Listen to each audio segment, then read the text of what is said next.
on this edition of Ultrasound. Yes, he's a Backstreet Boy, but at 28 years old, Kevin Richardson is unquestionably a man.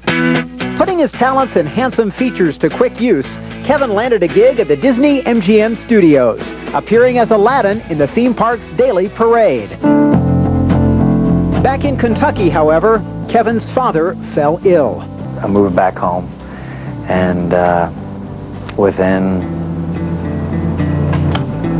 about a month or two, he passed away.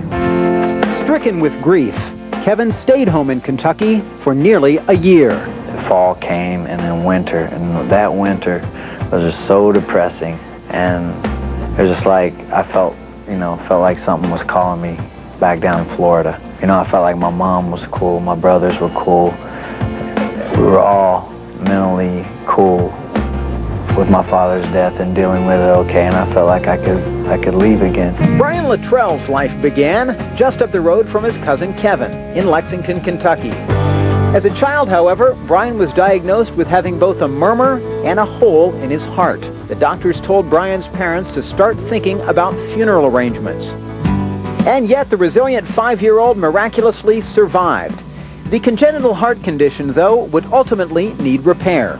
And at the age of 23, Brian Luttrell would have to undergo open heart surgery. It was kind of disbelief because I felt so healthy going into the surgery. That was kind of the hardest thing to believe, was why I had to do this in order to live the rest of my life. Oh my God, we're back. My father was never really talked about a lot growing up. When AJ was just 4 years old, his parents divorced and his father virtually disappeared. My family continuously filled my head with, you're going to be successful, you're going to make a lot of money someday, you're going to be a big superstar and all this stuff. And they also said, your dad's going to come looking for you when he sees the little dinner bell ring and he sees the, cha-ching. Wow, man, what? They were right. And even today, AJ remains emotionally conflicted, if not outright cynical, about the prospects of a long-term reconciliation. What do you do? Because that is still my dad, that is still my flesh and blood. And, I look at someone like Kevin who doesn't have a father right now, and, I do, but, I'd love to fix things, but you just can't, Howie Duro was only 12 when his older sister Caroline was diagnosed with lupus, a disease that affects the immune system. The chronic condition is one that patients can live with, but when Howie got the call that his sister's health had taken a turn for the worse, he knew he had to be there. There's something in my back of my mind said, you know what, just get on the plane, don't even think about it. It was like 5 o'clock in the morning when I got the notice. Howie immediately headed to Raleigh, North Carolina, where Caroline lived. But even that wasn't soon enough. I actually missed the first flight out, and I caught the second flight. And me and my father had just missed actually having like a few moments to hang with her. Though Howie's sister had lived with lupus for 13 years, her battle with the disease ended suddenly. She was 37 years old. Out of all of us, my mom took it the hardest. Right. Because it's like, it's one thing if your parents pass away, but having your own daughter, your own son or whatever pass away, That's what they say, you're never supposed to bury your children. Yeah, exactly. He's the young one. Backstreet's preeminent heartthrob, Nick Carter, became a Backstreet Boy when he was still just 13 years old. Perhaps it's no surprise then that Nick's mother was never far from his side. Jane Carter has indeed been the most involved and most visible Backstreet mom, relishing her son's spotlight and occasionally stepping into it. Nick Carter and his mom, bro.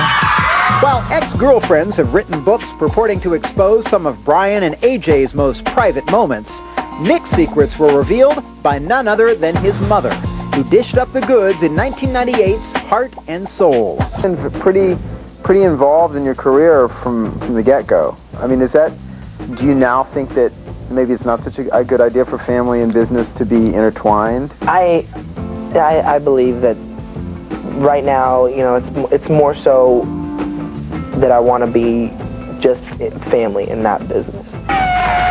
Backstreet's back. Hey, we're the Backstreet Boys, and you're on the set of a brand new video, Shape of My Heart.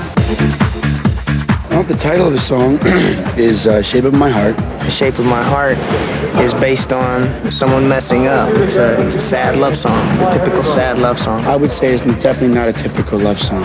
It's basically about a guy that is looking back on his relationship, realized that he's made some mistakes. They haven't taken the time to show that person the love that they needed to show them.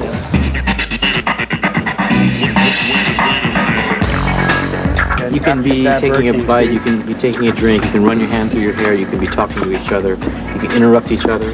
This will be from the top. This will be from the top. Roll camera, roll set. Please try to forgive me. This next shot is we're standing up against a wall. This is the bathroom stall. Yeah, it's the bathroom stall without the stall. Brian does this all the time. Very nice. Watch. One. Nick does this. Okay. What does Kevin do? He's been going like this the whole time. That's all he's been doing is looking up at the sky. So what about Howie? Out of all these years, man, you've finally gotten out of that wink thing. That wink phase. Yeah. What? You haven't done the wink in a long time.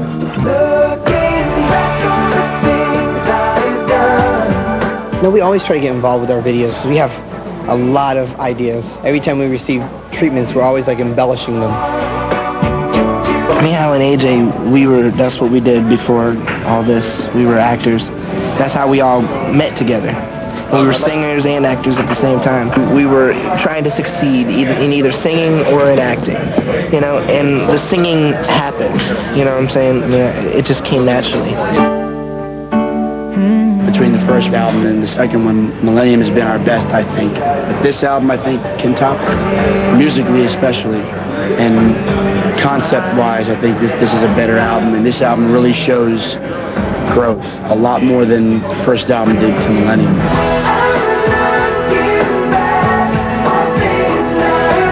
We're just trying to be ourselves. I mean, we're growing, and with every video, with every single, with every album, we try to take it further.